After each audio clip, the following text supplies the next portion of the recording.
الرحمن الرحیم۔ السلام علیکم عزیز طلبہ، جیسا کہ آپ کو معلوم ہے کہ ہم نے الفاظ و محاورات شروع کیے ہوئے ہیں۔ کل اس کا پہلا حصہ تھا اور آج ہم الفاظ و محاورات جو ہے حصہ دوم اس کو شروع کریں گے۔ پہلے محاورے کی تعریف سن لیں، پھر آگے الفاظ و محاورات کی طرف آتے ہیں۔ یہ لفظوں کا ایسا مجموعہ ہے جو اپنے اصل معنوں کے علاوہ کسی اور معنی میں استعمال ہو رہا ہو۔ محاورہ اہل زبان ہی بناتے ہیں اور اس میں کسی قسم کی تبدیلی نہیں کی جا سکتی۔ مثلا 3-5 کرنا کو ہم 3-4 کرنا یا 3-6 کرنا نہیں کہہ سکتے۔ اب ہم آتے ہیں ہمارے متعلقہ آج کے دن کے حوالے سے جو محاورات ہم نے پڑھنے ہیں۔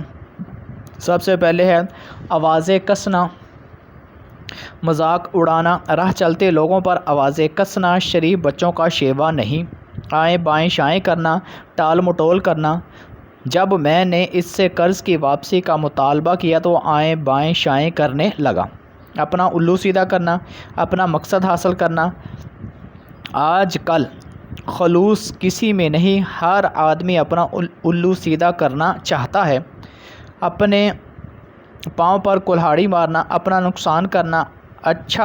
اتنا اچھا دوست کھو کر تم نے اپنے پاؤں پر کلہاڑی ماری ہے۔ اپنے منہ میاں مٹھو بننا، خود اپنی تعریف کرنا۔ اپنے منہ میاں مٹھو بننے کا کیا فائدہ، صحیح تعریف وہ ہے جو دوسرے کریں۔ ادھم مچانا، بہت زیادہ شور کرنا۔ استاد کی عدم موجودگی میں بچوں نے کمرہ جماعت میں ادھم مچا رکھا تھا۔ اوسان خطا ہونا، پریشان ہو جانا، سانپ کو دیکھتے ہی میرے اوسان خطا ہو گئے۔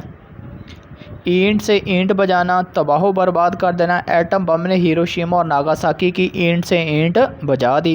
بات کا بتنگڑ بنانا، بہت بڑھا چڑھا کر بیان کرنا۔ اسلم کا کیا اعتبار، وہ تو بات کا بتنگڑ بنا دیتا ہے۔ باتوں میں آنا، دھوکے میں آ جانا، اس کی باتوں میں نہ آنا وہ بڑا وقار ہے۔